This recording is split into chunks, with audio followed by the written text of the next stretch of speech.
नमस्कार, श्री स्वामी समर्थ सगळ्यांना। तर आज आहे मार्गशीर्ष महिन्यातील शेवटचा गुरुवार। तर आज उद्यापन आहे ते मी सकाळीच केलेलं आहे, कारण आज लग्न एक होतं, तर विट्याला लग्नाला जायचं होतं। आता लग्नाला जायला तिथं लग्नाचा मुहूर्त पण बरोबर 6चाच होता, तर संध्याकाळी उद्यापन करणं शक्य नव्हतं। आता विट्याला जायचं म्हटलं तर जायला 1 तास, यायला 1 तास जातोच, आणि मग संध्याकाळी ते शक्यच नव्हतं, त्यामुळे सकाळीच केलेलं आहे। नाहीतर शक्यतो उद्यापन हे संध्याकाळच्याच वेळेला केलं जातं, पण आता अशी अडचण आली असेल तर मग आपल्याला ते करावं लागतं। तर आता पुरणपोळी बनवायची होती मला, पण आता हे लग्नाला जायचं असल्यामुळं ते बनवणं शक्य झालं नाही। तर इथं शिरा बनवलेला आहे, आणि आता हा नानांसाठीचा चहा केलेला आहे। आता इथल्या ज्या 5 सुवासिनी आहेत त्या 5 बोलवलेल्या होत्या, आणि त्यांना फळ फूल पुस्तक असं देऊन उद्यापन सकाळी केलेलं होतं। आणि इथं आता देवीची ओटी भरण्यासाठी सुद्धा मी ब्लाऊज पीस आणि ओटीचं साहित्य घेतलेलं आहे। तर कोणत्याही एका गुरुवारी अशी ओटी भरली तरी चालते, म्हणजे आपण पूजा गुरुवारची मांडत असतो। आता हा 4था गुरुवार आहे, पहिल्या गुरुवारी आपण भरली असेल तरी चालतं, नाही तर म्हणजे शेवटच्या गुरुवारी कोणत्याही एका गुरुवारी आपण साडीनं किंवा ब्लाऊज पीसनं जरी साधी आहे अशी जरी ओटी भरली तरी सुद्धा चालतं, पण एकदा भरावी असं म्हणतात। आणि ती ओटी आहे जी भरलेला ब्लाऊज पीस वगैरे ते आपण स्वतः घरामध्ये वापरू शकतो, किंवा तुम्ही मंदिरात वगैरे तुमच्या तिथं असेल तर तिथं मंदिरात नेऊन ठेवलं तरी चालतं। तर अशी आहे आजची शेवटच्या गुरुवारची पूजा।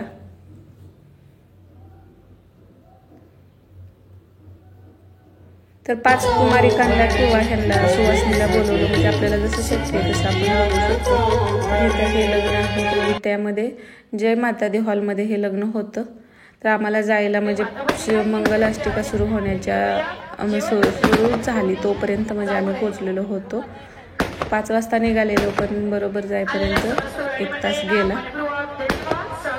आणि संध्याकाळच्या वेळेला असं ओपन ह्याच्यावरती लग्न होतं, छान होतं। आणि जेवणामध्ये मुगाचा हलवा होता, जो खिरीसारखं दिसतोय बघा, तो फार छान झालेला होता। नंतर आम्ही जेवण केलं, फोटो काढले आणि आलो। तर घरी यायला परत 9 वाजल्या।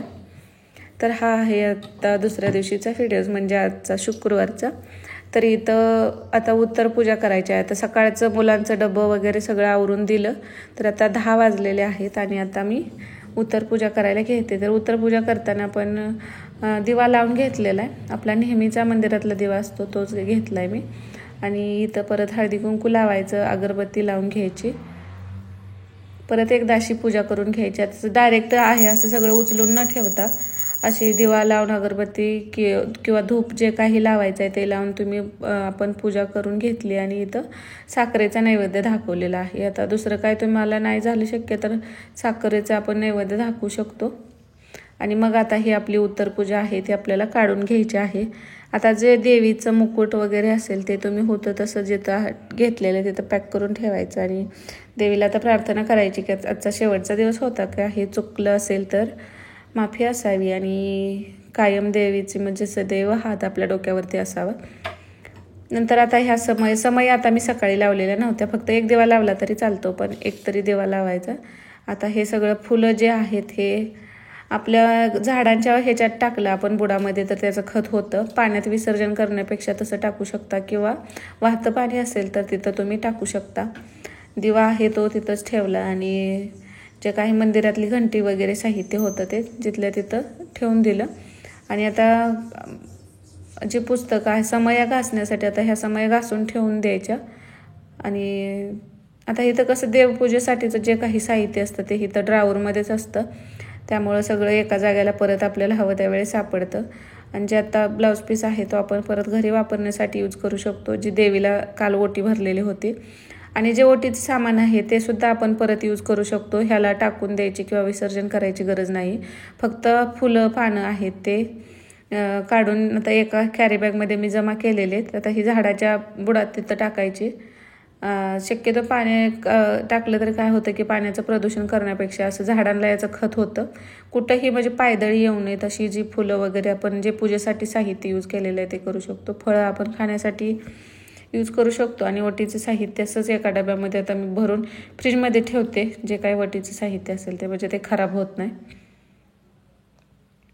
आता देवीचा मुकुट वगैरे काढून ठेवलाय। नारळ आहे तो नारळ पण जो आता आपण पूजेसाठी नारळ मांडतो तो फोडला जात नाही, तर आणि फोडू पण नये, तर तो नारळ आहे तो आपल्या इथं शेतामध्ये वगैरे जागा असेल, कुठं घराच्या आसपास जिथं जागा असेल तिथं आपण पुरू शकतो. तिथून झाड आलं तर ठीक आहे, नाही आलं तरी आपल्या जमिनीत राहील, पण तो फोडू नये असं म्हणलं जातं.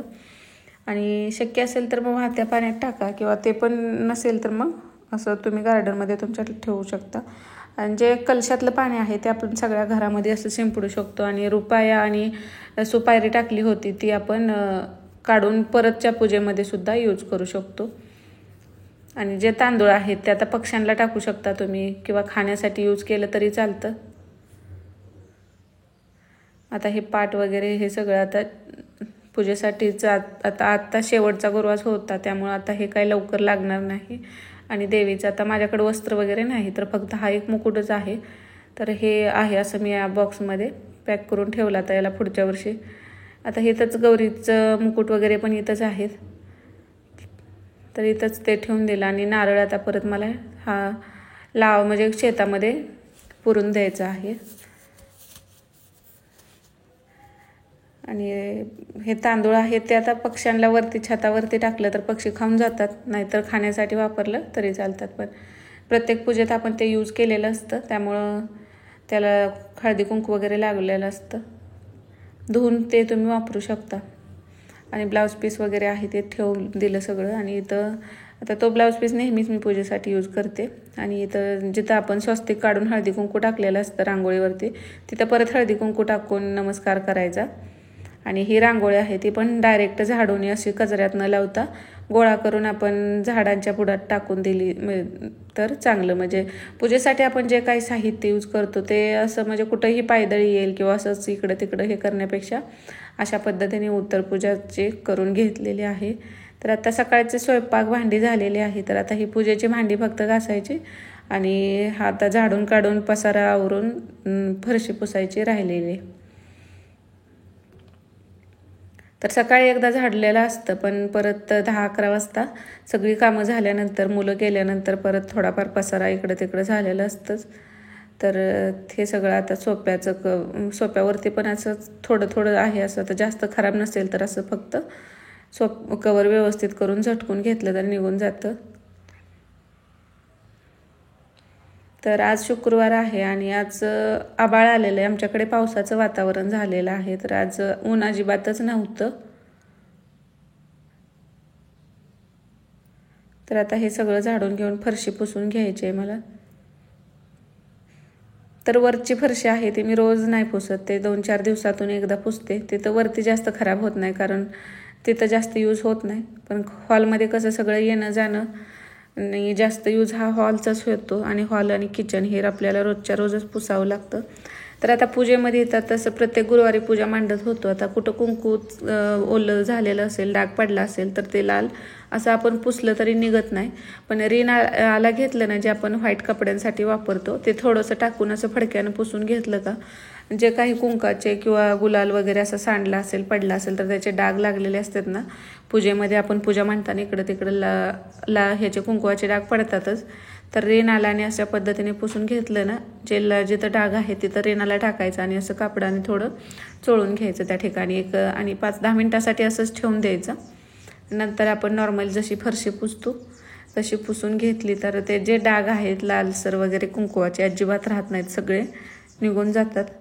तर फरशीवरती असे कोणतेही कलरचे डाग असतील ना, मुलांनी वगैरे केले असतील तर ह्या पद्धतीने म्हणजे रिनालाने कपडे जशी स्वच्छ निघतात तसे कोणतेही व्हाईट फरशीवरचे डागसुद्धा निघतात. तर आज जेवणामध्ये बनवलेले आहे ज्वारीची भाकरी. आता मुलांसाठी चपात्या बनवलेल्या होत्या, माझ्यासाठी मी भाकरी केलेली, बाकीच्यांसाठी चपात्या केलेल्या होत्या. आणि इथं डाळ बनवलेली, तर मिक्स डाळी घेतलेले आहेत आणि त्यामध्ये अर्धा भोपळा कट करून टाकलेला आहे. कारण अशी भोपळ्याची भाजी केली तर मुलं खात नाहीत, तर त्यांच्यासाठी डब्याला डाळच दिलेली होती आणि यामध्ये असा भोपळा कट करून टाकलेला आहे. मग त्यांच्या लक्षात पण येत नाही. आणि डाळीमध्ये मी मसूरची, मुगाची जास्त असते आणि अगदी थोडीशी तुरीची डाळ घेतलेली आहे. श्री स्वामी समर्थ सगळ्यांना.